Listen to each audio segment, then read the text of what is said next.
पूरे जो दिग्गज आए थे भाजपा के और अपना दल से जितने दिग्गज आए थे उन दिग्गजों का तो असर दिखा नहीं।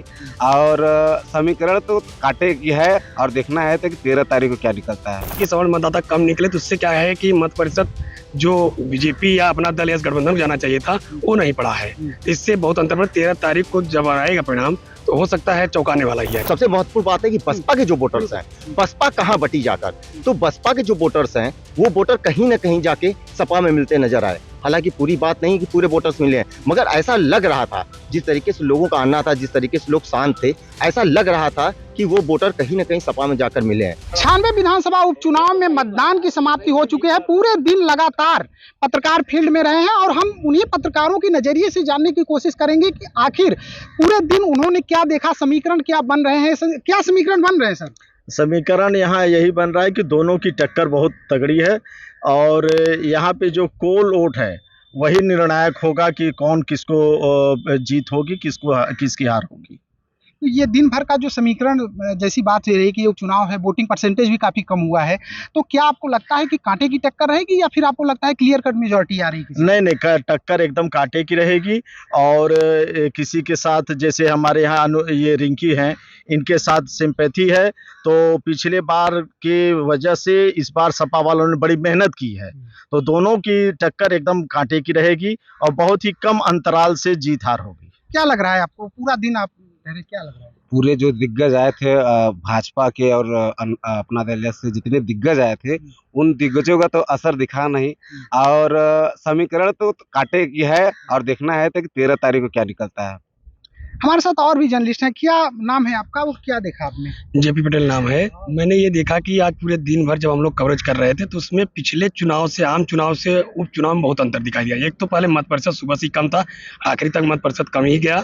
और यहाँ एक चर्चा था कि इस बार दलित वोट जिधर जाएगा उसी के निर्णायक होगा, लेकिन न वोटर बता पा रहे हैं न नेता समझ पा रहे हैं कि क्या है। अच्छा, ये जो बात हो रही है कि सवर्ण मतदाता कम निकले, तो क्या इसका इफेक्ट पड़ेगा इस परिणाम में, कुछ दिखेगा? बिल्कुल, ये भी चर्चा है कि सवर्ण मतदाता कम निकले तो उससे क्या है कि मत प्रतिशत जो बीजेपी या अपना दल या गठबंधन को जाना चाहिए था वो नहीं पड़ा है। इससे बहुत अंतर पड़ा। 13 तारीख को जब आएगा परिणाम तो हो सकता है चौंकाने वाला ही है। पिछली बार की अपेक्षा आप लगभग जीत का आंकड़ा क्या मानते हैं? जीत का आंकड़ा यदि होती भी है एनडीए गठबंधन तो बहुत कम मार्जिन होगा। मतलब आप समझ लीजिए कि 10-15 ये अंतर रहेगा। क्या कहेंगे सर? आप पूरे दिन कवरेज में थे, लगभग आपने इस कोने कोने को देखा इस विधानसभा के। क्या आपको लगता है क्या माहौल रहने वाला है परिणाम से पहले? थोड़ा सा मैं बैकग्राउंडर आपको बताना चाहूँगा। दरअसल यहाँ पर ये राहुल प्रकाश विधायक थे जिनके मृत्यु के बाद, दिवंगत हुए उसके बाद यहाँ पर उपचुनाव हो रहा है। तो कुल मिलाकर ये माना जा रहा था कि रिंकी कोल जो कि उनकी पत्नी हैं उनको इसका लाभ मिलेगा और एक बड़े अंतर की बात की जा रही थी। अनुमान भी यही लगाया जा रहा था कि अब बड़े अंतर से भाजपा अपना दल गठबंधन जो है वो लीड करेगा। लेकिन जो आज एक माहौल दिख रहा है कि सपा ने भी अच्छी खासी मेहनत की है और साथ में कुछ जो गुड़ागड़ी थी वो भी बदली है। तो कहीं ना कहीं जो जीत का अंतर अभी तक मेरे हिसाब से तो भाजपा अभी मजबूत स्थिति में है, लेकिन वो अंतर नहीं होगा क्योंकि कहीं ना कहीं एक लोकसभा का एक इस बार एक पैड भी तैयार करना था उनको, और इसको देखते हुए जो है वो अंतर थोड़ा सा कम होने की पूरी उम्मीद है। क्योंकि उनके जो अपने वोट बैंक थे वो भी कहीं ना कहीं वो भी कृति कोल की ओर शिफ्ट हुए हैं। और सपा ने इस बार यहाँ पर प्रदेश स्तर के चाहे जो भी नेता रहे उन्होंने अच्छा काम किया है यहाँ पर। लेकिन फिर भी मैं ये मानता हूँ कि आशीष पटेल जिन्होंने यहाँ पर एक सारे गणित को सेट करके और उसको जिस तरह से उन्होंने इम्प्लीमेंट किया है, तो कहीं ना कहीं भाजपा की जीत उस पर जो भाजपा की जीत है उस बुनियाद पे खड़ी होगी, लेकिन वो अंतर जो रहेगा वो कम रहेगा। ये जो मत प्रतिशत है, जैसे पिछली बार 57 था, इस बार काफी कम है, तो ये जो मत प्रतिशत है इफेक्ट डालेगा पूरे परिणाम पे? जीत का अंतर कम होगा? मत प्रतिशत का जो जहाँ तक बात है, मैं देख रहा हूँ कि सुबह से जिस हिसाब से वोटिंग प्रतिशत चाहिए था उस तरह से नहीं हुआ, बड़ी धीमी शुरुआत हुई। और दोपहर की स्थिति थी कि बिल्कुल सियापा छाया हुआ था कई बूथों पे। शाम को फिर से एक बार लोगों में उत्साह दिख रहा है, लेकिन मुझे लगता है कि पिछले से जो कि पिछली बार 56% से ज़्यादा वोट प्रतिशत था, लेकिन मुझे लगता है कि इस बार 50 के अंदर रहने हो जाएगा। अभी शाम तक, देर शाम तक आएगा चूंकि वो परिणाम, तो मुझे लगता है कम रहेगा और इसका जो भी इफेक्ट पड़ेगा वो भाजपा को ही पड़ेगा। तो मुझे लगता है जीत का अंतर कम होगा, लेकिन जीत तो भाजपा के ही झोली में जाने वाली है, ऐसा मुझे लगता है। ये जो वोटिंग की बात की की जा रही, कहा जा रहा है 2 कोल यहाँ पे प्रत्याशी हैं, तो कोलों का मतलब आपको क्या लगा कि कोल किधर गए? उसके बाद जो cadre vote Bahujan Samaj party का था, यहाँ पे बहुजन समाज पार्टी ने प्रत्याशी नहीं खड़ा किया था, तो अब ये चूंकि चुनाव खत्म हो गया है, तो आपको क्या लगता है कि कोल किधर गए और जो ये बसपा का कैडर वोट है वो किधर गया? मुझे लगता है कोल वोट हो चाहे वो बसपा का कैडर वोट हो, सारे बटे हैं। और बसपा का कैडर वोट है, मैं उसे मानता हूँ कि वो 3 हिस्सों में बटा है। वो कीर्ति को भी गया है, और वो राजेश कुमार जो कांग्रेस के हैं उनको भी अच्छा खासा सपोर्ट मिला है उसका, और साथ में रिंकी कोल को भी गया है। जहाँ तक बात आती है कोल वोट की, तो इस बार कोल वोट जो रहेगा मुझे लगता है 60-40 का रेशियो रहेगा। 60% जो है वो रिंकी कोल, जो कि यहाँ राहुल प्रकाश का एक अच्छा चेहरा है, और अनुप्रिया जी का भी काफ़ी इस क्षेत्र में काफ़ी एक प्रभाव है। बात करें मिर्जापुर की, तो यहाँ प्रभाव है, तो कहीं ना कहीं जो इस तरह के कैडर वोट है, कोल वोट है, उसका जो झुकाव रहेगा, वो ज़्यादा लाभ जो है वो भाजपा अपना दल गठबंधन को ही मिलेगा। लेकिन कीर्ति कोल भी मुझे लगता है पहले से बेहतर फाइट में रहेंगी, उनको पहले से बेहतर वोट उनका परसेंटाइल रहेगा, क्योंकि वोटिंग प्रतिशत मुझे लग रहा है डाउन होगा, और उसका नुकसान कहीं ना कहीं इनके जो ग्राफ है, जो जीत का ग्राफ है, उस पर पड़ेगा भाजपा के। लेकिन मुझे अंततः यही लगता है कि भाजपा इस बार भी फिर से जीत में कामयाब होगी। तो भाजपा जीत में कामयाब होगी। हमारे पास और भी जर्नलिस्ट है जिन्होंने दिन भर कवर किया है इस पूरे चुनाव को, और आपकी नज़र से अगर बात करें सर, तो क्या लग रहा है आपको कि क्या होने वाला है? 13 तारीख को परिणाम आएगा, तो दिन भर आपने जो देखा परिणाम के बारे में लगभग आप बताइए, क्या अनुमान लगा रहे हैं? देखिए, इस बार जो है, चाहे रिंकी कोल हो चाहे कीर्ति कोल हो, सपा जो अपना दल समर्थित है, इस दोनों में कांटे की टक्कर है, और जो भी जीत हार होगा 5,000 से 10,000 वोट के बीच में ही होगा। क्योंकि एक तरफ तो रिंकी कोल का समर्थन यहाँ योगी आदित्यनाथ ने भी किया, और कीर्ति कोल का समर्थन पूरा सपा ने किया, मगर यहाँ पे जातिगत अगर देखा जाए तो बहुत प्रभाव नहीं पड़ेगा। और ये देखा जा सकता है कि कांग्रेस की, रही बात कांग्रेस और अन्य लोगों की, तो वो लोग फाइट में किसी भी प्रकार के नहीं हैं। बस जो भी फाइट है सपा और अपना दल का ही है, तो इसी में ही जो भी जीतेगा वो 13 तारीख को परिणाम क्लियर होगा, और ये ज़्यादा 5 से 10,000 वोट में ही निर्णय होगा। तो ये जो 5 से 10,000 वोट का निर्णय होगा, तो आपको लगता है कि वोट परसेंटेज जो कम पड़ा, इसकी वजह से जो वोटों में बंटवारा हुआ, इसकी वजह से ये जीत की मार्जिन कम होगी? क्योंकि पिछली बार तो जीत की मार्जिन लगभग 40,000 के ऊपर थी राहुल प्रकाश की। देखिए, जब भी ज़्यादा वोट पड़ता है तो कहीं ना कहीं बीजेपी और बीजेपी समर्थी एनडीए को ही प्रॉफिट होता है। जब वोट की स्थिति कम होती है तो निश्चित रूप से अन्य पार्टी को फायदा होता है, बीजेपी को घाटा होता है। तो इस बार अब कांटे की टक्कर है, और वही जैसे बता रहे हैं कि 5 से 10,000 वोट का ही अंतर रहेगा, चाहे सपा जीत जाए चाहे भाजपा जीत जाए। सर, क्या लग रहा है आपको? इस बार जो वोट प्रतिशत कम पड़ने की वजह से ऐसा कई बूथों पर हम लोग देखे कि जहाँ पे वोट प्रतिशत कुछ बूथों पर तो 80-20 का रेशियो दिखाई दिया, सपा 20 कहीं किसी बूथ पर रिंकी कोल काफ़ी 20 थी, लेकिन जो टक्कर है दिखाई दे रहा है इस बार काफ़ी कांटे का है। अंतर बहुत कम, हमें लगता है 5,000 से भी कम में जीत हार होगी, जहाँ तक लगता है जो देखने में आ रहा है। हमारे साथ वरिष्ठ पत्रकार हैं जनपद के आकाश जी। आकाश जी, ये आपको लग रहा है आप दिन भर फील्ड में रहे हैं, पिछली बार 2022 की चुनाव की अगर बात करें और ये इस चुनाव की बात करें, क्या अंतर समझ में आ रहा है जो वोट कास्ट हुए हैं उसको लेके, और आपको लग क्या रहा है परिणाम के बारे में? देखिए, पहले तो मैं ये कहना चाहूँगा कि जो ये सीट है, ये सीट 2024 का अगर हम देखें लोकसभा चुनाव, तो उसके सेमीफाइनल के रूप में माना जा सकता है। निकाय चुनाव भी हो रहा है, तो यहाँ जो इस बार उपचुनाव हो रहा है, उस उपचुनाव में जहाँ एक तरफ केंद्रीय मंत्री और अपना दल एस की जो राष्ट्रीय अध्यक्ष है, उनकी प्रतिष्ठा इस दांव पर लगी है, क्योंकि वो यहाँ के सांसद हैं, यहीं से केंद्रीय मंत्री भी हैं, और उनको ये लगता है कि मैं इस सीट को अगर लेकर जाऊँगी तो मेरा राजग में कद भी बढ़ेगा। तो एक प्रतिष्ठा का प्रश्न है। वहीं सपा जो लगातार जो है 2 चुनावों से जो है इस सीट को हारती चली आ रही है। अगर देखा जाए तो कीर्ति कोल के पिता इसके पहले जो है विधायक रहे हैं, तो उस सीट को बचाने के लिए सपा ने अपनी पूरी ताकत जो की है, और जो जनता है, जो यहाँ के वोटर्स हैं, सुबह जो एक देखने में लगा कि उस तरीके का रुझान, उस तरीके का उत्साह नहीं नजर आया। चाहे वो अब कड़कती धूप की बात कह लीजिए या वैवाहिक समारोहों में लोगों के जाने की बात कर लीजिए, इक्का दुक्का लोग ही आते रहे।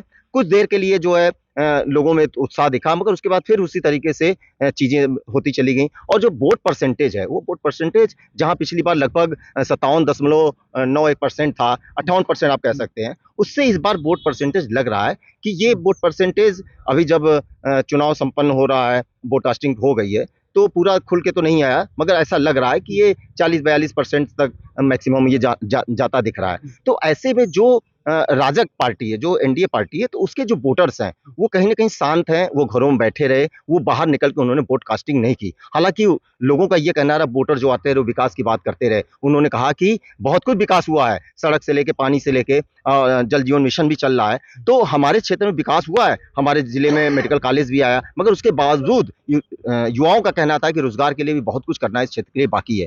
तो कुल मिलाकर अगर देखा जाए तो इस बार जीत हार का अंतर बहुत ही कम वोटों का रहेगा। आपको लग रहा है कि अपर कास्ट का जो मतदाता है वो घरों से नहीं निकला, जो लोअर कास्ट का मतदाता है, खासतौर से जो ग्रामीण इलाके हैं वहां पे लाइनें काफी लंबी लंबी लगी थी, तो ये चीज फैक्टर वो काउंट करेगा, जीत हार की दशा दिशा तय करेगा ये? बिल्कुल बिल्कुल, ये फैक्टर पूरी तरीके से करेगा। जो हमने पहले कहा कि जो राजग का वोट है, जो एनडीए का वोट है, वो अपर कास्ट वोट एनडीए का मैक्सिमम है। अगर ये परसेंटेज अगर 50 से एबव जाता है, 55 से एबव जाता है, तो एनडीए को ही प्लस होता है। एनडीए की सीटें जो है बढ़ती हैं, हमेशा एनडीए जो प्लस में जाता है, और जब ये वोट परसेंटेज कम होता है तो दूसरे दलों को फायदा मिलता है। हालांकि यहाँ बसपा नहीं है। सबसे महत्वपूर्ण बात है कि बसपा के जो वोटर्स हैं, बसपा कहाँ बटी जाकर, तो बसपा के जो वोटर्स हैं वो वोटर कहीं ना कहीं जाके सपा में मिलते नजर आए। हालांकि पूरी बात नहीं कि पूरे वोटर्स मिले हैं, मगर ऐसा लग रहा था, जिस तरीके से लोगों का आना था, जिस तरीके से लोग शांत थे, ऐसा लग रहा था कि वो वोटर कहीं ना कहीं सपा में जाकर मिले हैं। तो अगर ये रिजल्ट कुछ चौंकाने वाला परिणाम दे तो सभी को जो आश्चर्य नहीं होना चाहिए। आपको लग रहा है कि ये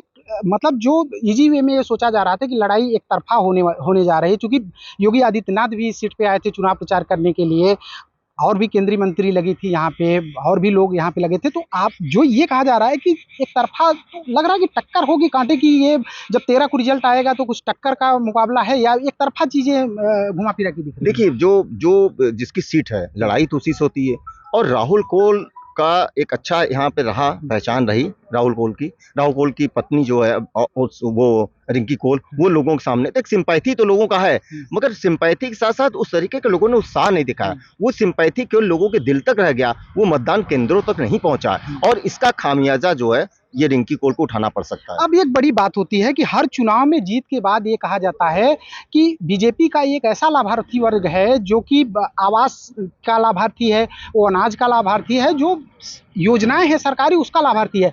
तो क्या इस चुनाव में आप पूरे दिन रहे, क्या इस चुनाव में उस लाभार्थी वर्ग का कहीं प्रभाव दिखा, या उस लाभार्थी वर्ग के हिसाब से कहीं वो लाभार्थी वर्ग वोट देता हुआ दिखा या नहीं दिखा? देखिए, जो उत्साह दिखना चाहिए, जो लाइनें दिखनी चाहिए कि एक लाइन में कम से कम 50 लोग लगे हुए हैं, 40 लोग लगे हैं, इस तरीके की लाइनें देखने के लिए इस बार नहीं मिली। किसी भी मतदान केंद्र हमने आधा दर्जन 1 दर्जन मतदान केंद्रों पर हम लगातार घूमते रहे, मगर ऐसा उत्साह हमको देखने के लिए नहीं मिला कि कहीं पे 2 दर्जन से ज्यादा लोगों की। वजह क्या मानते हैं? उत्साह नहीं था, वजह क्या मानते हैं? उत्साह गर्मी या फिर उत्साह का एक तो लगा कि उपचुनाव है, लोगों ने उतनी गंभीरता से नहीं देखा इस उपचुनाव को लेते हुए, जो लोग पहले बात कर रहे थे, और दूसरी गर्मी का कहीं ना कहीं असर रहा, तो उसको लेकर भी रहा, और वैवाहिक समारोहों में भी लोगों को जाना आना रहा, तो उसके चलते भी वोट नहीं पड़े। तो कई फैक्टर यहाँ पे रहे जिसके कारण मतदान जो है प्रतिशत कम रहा।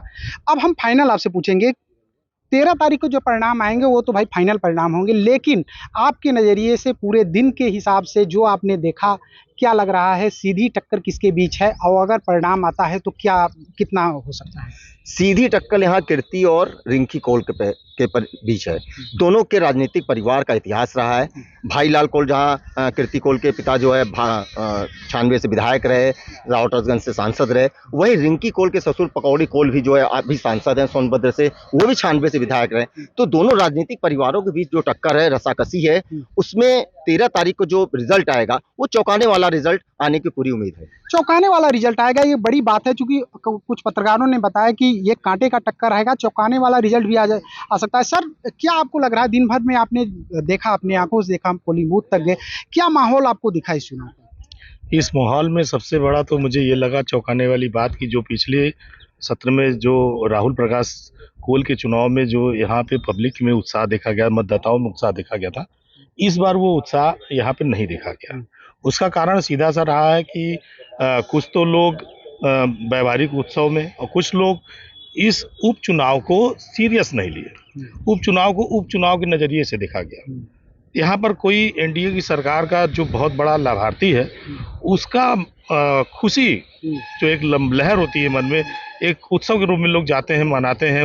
मत वजह क्या मानते हैं, इसकी वजह क्या मानते हैं? वोटर क्यों नहीं निकला? अगर वोटर जो निकला अभी, चूंकि ग्रामीण क्षेत्रों में ठीक ठाक वोटिंग हुई है, तो वोटर एक जगह निकल रहा है, एक जगह नहीं निकल रहा है, वजह क्या मानते हैं इसमें? हम इसकी वजह यहाँ के स्थानीय जनता का जो बहुत सी चीज़ें अभी नहीं हुई हैं वर्तमान सरकार में। देश में एनडीए की सरकार है, प्रदेश में एनडीए की सरकार है, दोनों सशक्त सरकार है और यह क्षेत्र शुरू से जो है काफ़ी पिछड़ा हुआ है। यहाँ पर आदिवासी जनजाति के लोग रहते हैं। मन के मुताबिक उनका विकास नहीं हुआ था। जो योगी और मोदी जी के जो एक विशाल स्वरूप को एक आम पब्लिक देखती है, उस सकारात्मक चेहरे को यहाँ के जो विधायक थे कोल जी, वो यहाँ पर नहीं उतार पाए। परिणाम को लेके बताइए, परिणाम को क्या आपको लग रहा है, क्या परिणाम आने वाला है?